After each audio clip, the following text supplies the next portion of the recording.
민주당으로 넘어가겠습니다. 이재명 대표 체포동의안 표결이 다가오면서 국회는 긴장 상태인데요. 이 대표의 발언 수위도 점점 높아지고 있습니다. 오늘은 윤석열 대통령을 직접 겨냥했는데요. 발언 듣고 오시겠습니다.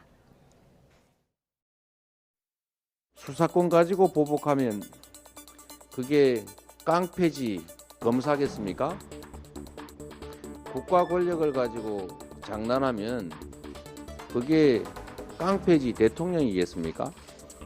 권력을 남용하면 그 권력 남용의 결과가 얼마나 참혹한지 역사가 증명하고 있다는 점들을 인지하시기 바랍니다. 적정한 시점에 제 입장을 말씀드릴 기회를 갖도록 하겠습니다. 국가 권력을 가지고 장난하면 그게 깡패지 대통령이냐. 예전에 윤석열 그 검사 시절에 이 발언을 좀 빗대서 얘기한 것 같은데 어쨌든 국민의힘에서는 막말이다 이렇게 비판이 나온 상황입니다. 발언 수위가 좀 올라갔는데 왜 그렇다고 보십니까? 법리적으로는 다투기가 어렵기 때문에 정치적으로 풀으려고 하는 것 같습니다. 이재명 대표 입장에서는. 그리고 본인이 어떤 이야기를 하든지 간에 요새는 믿기가 좀 어려운 상황이 됐거든요.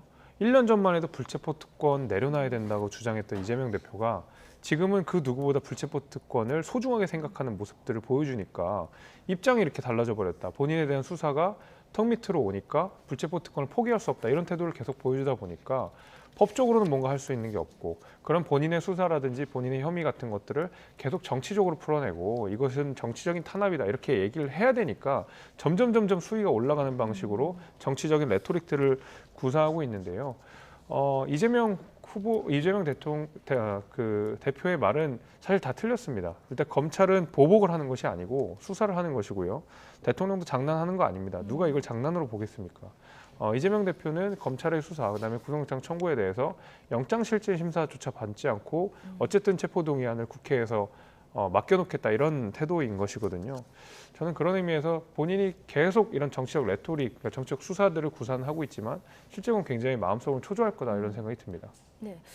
어제 의총 이후에 좀 자신감에 찬 발언이 아닌가 이런 분석도 나오던데요. 자신감 있는 발언. 아까 이제 국민의힘에서는 뭐 지금 수사권을 가지고 보복하면 그게 깡패지 검사냐 이거를 얘기했다는 게 막말이라고 하는데요. 막말이 아니라 인용입니다. 인용. 윤석열 대통령이 했던 말을 인용해서 돌려드리는 건데 윤석열 대통령께서는 그렇습니다. 본인의 말에 대해서 앞과 뒤가 달라요. 국민들한테는 당무 개입 안 한다라고 수차례 했는데 당무 개입 계속하고 있잖아요. 그런 거하고 비슷합니다. 본인이 검사실을 갖고 있던 소신을 지금 지키고 있는지에 대해서는 많은 의심을 품게 만듭니다. 첫 번째 뭐냐면 이 수사를 하는 데 있어서 한 야당 대표 그리고 한 개인에 대한 이재명 대표에 대해서 275회 압수수색을 합니다. 이게 윤석열 정부입니다. 이게 이 정도 되면은 어떤 정치 보복성이라고 느끼지 않을 사람이 있을까요? 김기현 후보 아까 부동산 39회 당했는데 엄청나게 탈탈 털렸답니다. 275회를 탈탈 털렸어요. 몇 배입니까? 거의 6, 7배 되죠. 그리고 나서 검찰이 구속영장을 청구를 합니다. 근데 구속영장 부분에 있어서 봤더니 검찰이 계속해서 언론에 흘리는 것들은 명백하게 어떤 대장동 일당에게 특혜를 주면서 개인적인 사적 이득을 취했을 것이라는 얘기를 합니다. 뇌물 혐의. 돈을 받았을 것이다. 돈을 챙겼을 것이다. 그 돈을 가지고 선거에 활용했을 것이다. 얼마나 수많이 이렇게 언론 플레이했습니까? 하지만 정작 구속영장을 보면 배임입니다. 업자들에게 왜 5천억, 6천억, 7천억을 못 뺏어오고 1,830억만 가져왔냐. 이 얘기거든요. 이건 따지고 보면 이재명 당시 성남시장이 그 개인적으로 받은 거는 하나도 증명하지 못하고 정책 결정에 있어서의 판단을 구하는 부분에 있어서 정책이 실패했다, 성공했다를 얘기하는 것이에요. 이 정도 수준의 영장을 청구하는 것들이 이건 저는 소설을 떠나서 이건 낙서 같은 것이죠. 저는 그렇게 강하게 얘기하고 싶습니다. 그런데 저는 얘기를 들으면 불체포 특권 얘기하셨잖아요. 그러니까 독재 정권, 독재 국가가 지나고 나서 이제는 이 불체포 특권이 필요 없겠다라고 논의가 됐던 게 오랫동안 국회에서 여야가 머리를 맞댔던 겁니다. 다시는 독재 국가에서 입법부의 재간을 물리는 영장 청구, 인질 재판, 인질 사법 하지 않을 것이다라고 해서 이제 없애자. 우리는 민주공화국이 됐다라는 전제였는데 검찰 독재가 돌아와 버렸어요. 이 불체포 특권이었으면 어떻게 했을까라는 생각을 하고요.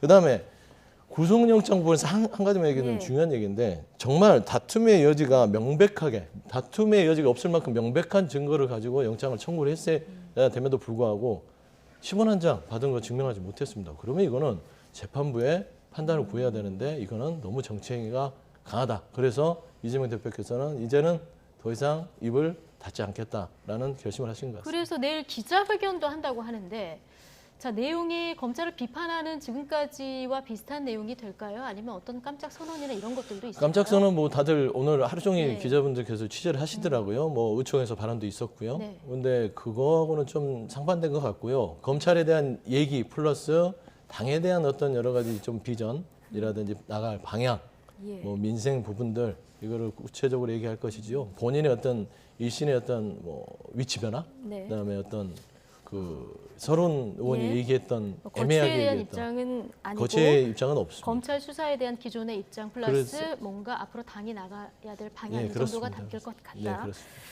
자, 이재명 대표 앞서 오늘 오후에는 당 원로 그룹인 상임고문단과도 만나서 의견을 들었는데요. 대체적으로는 단일 대우를 강조하는 목소리였습니다만은 쓴소리도 나왔습니다. 권노갑 상임고문 발언 듣고 오시겠습니다. 앞으로 여러 번 이러한 체포 동의안이 오겠지만은 이번에는 의원총회에서 결정한 바와 같이 그렇게 따라가고 다음번에는 떳떳하고 당당하게 임해서 민주당의 그 역사 있는 전통의 당 대표로서 책임 있는 하나 행동으로서 설선서하는 선당 후사의 정신을 발휘해 줬으면 하는 그 바람이 있습니다. 수감하면 내려놓으라 뭐 그런 뜻이 아니 그것이 아니고 현재로서는 어떻게 됐거나 이재명 대표가 당 대표이기 때문에 우리 당이 일치 단계한 행동을 취하겠다는 것이고 그 후 문제는 그때 가서 이야기하자. 예, 이제 기자들 질문에는 조금 수위를 낮췄습니다만은 어쨌든 일단 이번에는 일치 단결로 행동을 하고 그러나 다음번에는 떳떳하고 당당하게 선당 후사의 정신을 발휘해달라 이런 얘기를 했거든요. 어떻게 읽으셨습니까? 그 이제 앞서서 이제 이재명 대표가 그 검찰의 어떤 독재, 검찰의 무리한 수사로서 기소가 되고 구속영장 청구가 됐다고 말씀하셨기 때문에 그렇다 그러면 법원의 판단을 받으면 됩니다. 가장 좋은 방법은 영장실질심사를 받으면 되거든요. 네. 정말 이재명 대표가 10원 한 장 받은 게 없고 검찰이 무리하게 수사를 하고 있는 것이라면 법원은 아마 단호하게 기각을 할 겁니다. 구속영장 청구를. 저는 그런 의미에서 오히려 이재명 대표가 영장 심사를 못 받는 것이 본인이 어떤 혐의에 대해서 자신이 없다. 법원에 가서 떳떳하게 소명할 자신이 없다. 이런 것을 충분히 방증한다라고 생각이 되거든요. 우리 법원이 어떤 법원이냐면 조국 전 장관에 대해서도 윤미향 의원에 대해서도 무죄 판결을 내리는 법원입니다. 분명히 무죄라고 생각이 되면 그 정치적인 어떤 정권인지 상관없이 무죄 판단을 내리는 법원인데 왜 이재명 대표만 법원에 가서 판단을 못 받습니까? 근데 그런 것은 다 이재명 대표 스스로가 떳떳하지 못하는 것이 있기 때문에 그렇다고 생각이 되고 아마 저와 같은 생각으로 민주당의 권노갑 전 의원께서 이런 말씀을 하신 거라고 생각합니다. 이재명 대표가 계속 영장심사 안 받고 정치적으로 본인의 혐의나 수사를 맡고 있는 상황이라 그러면 분명히 당에 부담이 되는 것이거든요. 그래서 이런 당에 대한 우려 섞인 목소리를 권노갑 전 의원께서 하신 거라고 저는 보고 이재명 대표도 아마 좀 뼈아프게 들었을 거라고 저는 봅니다. 네. 비명계 의원들 사이에서도 불체포 특권 내려놓고 법원으로 바로 가서 거기서 이제 법원의 판결로 뭔가 면죄부를 받는 것이 훨씬 더 깔끔하지 않느냐 이런 얘기가 나왔었거든요. 그런데 어제 의총에서는 비명계 의원들도 부결에 이제 한 목소리를 냈다 이렇게 전해지고 있는데 네. 얼마 전에 이재명 대표가 이제 1대1 면담도 갖고 이런 여러 가지 노력을 기울인 것으로 전해지고 있는데 이런 효과도 좀 있었을까요? 효과가 없지는 않았겠죠. 뭐 정성을 다한 것이죠. 네.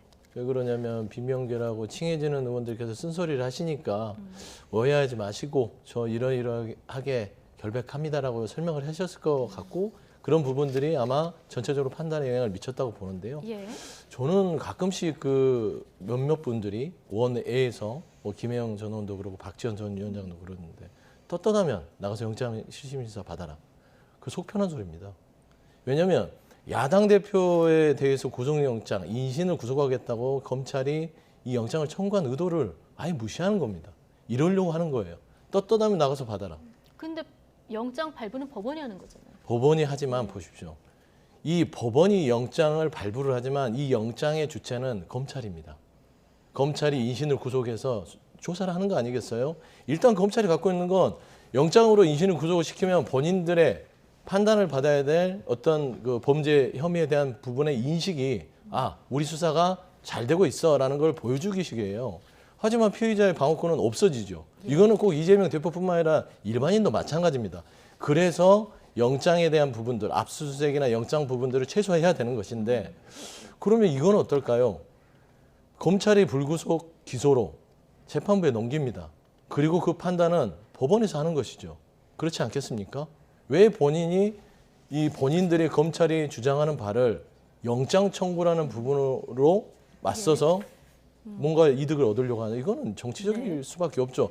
그렇기 때문에 야당 의원들, 그냥 민주당 의원들은요. 이거 용납할 수 없다. 그리고 야당 대표가 만에 하나 지금 어떤 검찰의 여러 가지 믿을 수 없는, 신뢰할 수 없는 사법 시스템에서 기각이 되지 않고 인용이 된다고 하십시오. 그러면 어떻게 됩니까? 야당 자체가 흔들리는 거예요. 예. 괜히 결정한 일이 아니다. 괜히 저는 그렇게 결정할 일이 말씀드립니다. 아니다. 자, 서른 의원도 확실히 부결 어제 얘기를 했는데 조금 묘한 얘기가 더 담겨 있어서요.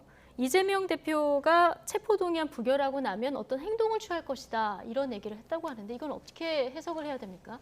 저도 좀 궁금하더라고요. 예. 그래서 여러 가지로 좀 취재를 해봤는데 오늘 뭐 서른 의원님께서 입을 원래 말씀 잘하시거든요.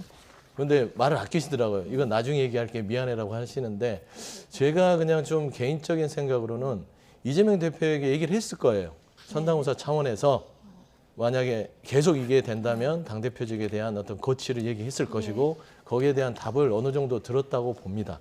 그래서 그 거취라는 게 한다 안 한다 부분이 아니라 어떤 방식으로든 어떤 의원님들이나 당원들에게 다시 한번 어떤 의견들을 묻고 나서 본인의 메시지를 내겠다 정도의 얘기를 했으니까 서른 의원님도 강경하지만 뭔가를 수긍한 거 아닐까 저는 좀 그렇게 판단하고 있습니다. 그러니까 이재명 대표가 점심을 먹었는데 이재명 대표가 생각하는 어떤 액션 플랜이 있는 것 같다. 자, 이런 얘기가 전해졌는데요. 어떻게 읽으세요? 뭐 민주당에서도 잘 모르시는데 제가 아마 더 모를 건데 네. 그냥 그 합리적으로 생각하면 그러니까 저는 남의 당 얘기긴 하지만 합리적으로 생각하면 이재명 대표가 당대표직을 내려놓는 게 맞죠. 저는 뭐 서른 의원이 굳이 말씀을 안 하시고 꽁꽁 싸매고 계시는 거는 그 정도의 어떤 충격적인 이야기이기 때문에 그러지 않을까 싶고 이재명 대표가 당대표직을 내려놓고 나서 뭐 수사에 임하든 뭐 재판에 임하든 얼마든지 할 수 있는 거 아니겠습니까? 당대표직을 내려놓는다 국회의원까지 상실되는 건 아니니까요. 불체포 특권 국회의원으로서도 활용할 수 있는 겁니다. 꼭 당대표라서 활용할 수 있는 건 아니잖아요. 그래서 정불체포 특권이 필요하시다 그러면 본인이 스스로 국회의원의 자격으로서 불체포 특권의 뭐 체포동의안을 국회에 요구하면 되는 것이고 예. 본인은 당대표라고 하는 직으로서 지금 계속 민주당에 상처를 주고 있고 부담을 주고 있으니까 대표직은 내려놓을 수도 있죠. 저는 그것이 합리적이라고 생각하고 설령 사법리스크 대응하는 방식으로도 저는 뭐 부족함이 없다고 생각합니다. 박지원 전 국정원장이 민주당이 오직 이재명 대표의 리스크에만 머물러 있어서 지금 이렇게 되면 지지율 상승이 어렵다 오늘 이 얘기를 했는데요.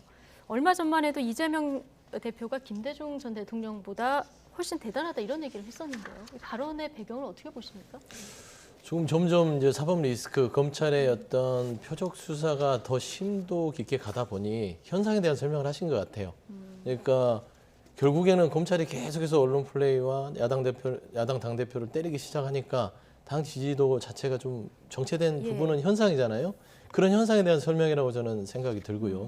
그런다고 해서 이재명 대표에 대한 거취에 대해서 얘기한 건 아닌 것 같습니다. 그래서 우리가 좀 더 이 리스크에 대해서 당원들이나 그다음에 의원님들이나 너무 여기에 집중해서 방어하지 말고 조금 더 폭넓게 써라. 많은 수들이 있으니 민생이면 민생 아니면 정책 아젠다, 물가 이런 부분에 있어서 좀 폭넓은 모습을 보여야만 국민들께서 지지해 줄 수 있지 너무 여기만 몰입하지 말아달라. 그런 얘기를 하신 걸로 저는 분석하고 있습니다. 현상에 대한 설명으로 들으셨다고 하는데요. 어떻게 해석하셨습니까? 그러니까 박지원 전 국정원장이 봐도 현상이 그렇다는 거거든요.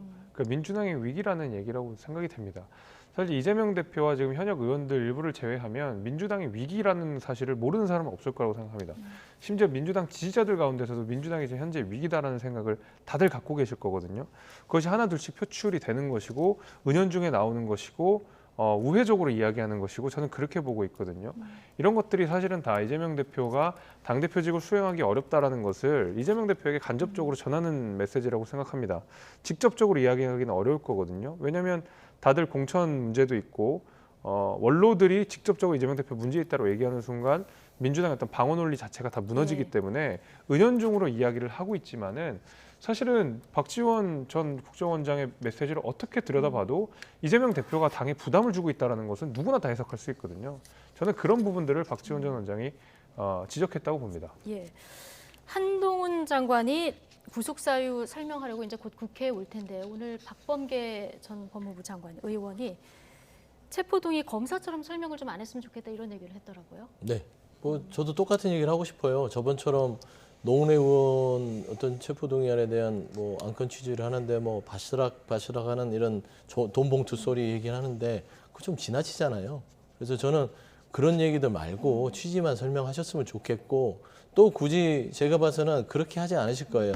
되게 정치적인 어떤 많은 사안들을 얘기하면서 본인이 예. 뭔가 포커싱을 받고 싶어 할 텐데 좀 그렇게 한동훈 장관이 조금 더 과한 모습들을 보이면 또 여야 간에 정쟁만 더 싹트는 겁니다. 그래서 좀 자제를 해주셨으면 좋겠다는 좀 부탁을 드립니다. 어느 정도 수위와 어느 정도 길이로 얘기를 할지 이거 좀 지켜봐야 될 텐데 이거 좀 번외 질문 마지막 질문이라서 드릴 네. 텐데 자 이준석 전 대표에게 만약에 이준석 전 대표에게 공천권이 있다면 한동훈 장관이 총선에 나온다고 했을 때 어디에 공천할 것이냐 이렇게 질문을 했더니 강원도 춘천으로 내가 한다면 하겠다 이렇게 얘기를 했거든요. 좀 어떻게 보십니까? 글쎄요, 저는 이걸 어떻게 해석해야 될지 모르겠는데 일단 한동훈 장관이 지금 강원에 연고가 있다라는 네. 것이고 춘천이 과거에 이제 김진태 지금 강원도지사의 국회의원 지역구였거든요. 뭐 그런 어떤 일관성 같은 것들을 이야기를 하는 건데 아마 이제 이준석 대표 입장에서는 그러니까 한동훈 장관이 굉장히 좋은 지역으로 출마할 거다. 이른바 뭐 강남 3구라든지 예. 이런 데 출마할 가능성이 높고 어차피 한동훈 장관 정도에 되는 어떤 굉장히 상징성이 있는 인물은 조금 어렵지만 당의 승리를 이끌 수 있는 지역으로 가시는 게 맞지 않나라는 어떤 본인의 판단 같은 건데요. 강원도에 연고가 있다는 건 무기다 이렇게 얘기를 했거든요. 네, 뭐 그런 맥락에서 이제 이야기를 하신 것 같은데 뭐 아직까지 일단 이준석 대표가 지금 공천권이 없고요. 그리고 아직 네. 공천이 1년이 남은 상황이고 이러기 때문에 좀 어떤 해프닝성 질문과 대답이 아니었나 생각합니다. 네, 가정을 더한 질문이었기 네. 때문에요. 번외 질문으로 한번 마지막으로 드려봤습니다. 자, 오늘 나이트 포커스 여기까지 하겠습니다. 김재석 국민의힘 도봉구갑 당협위원장 그리고 서용주 더불어민주당 상근부대변인 두 분과 함께했습니다. 고맙습니다. 고맙습니다.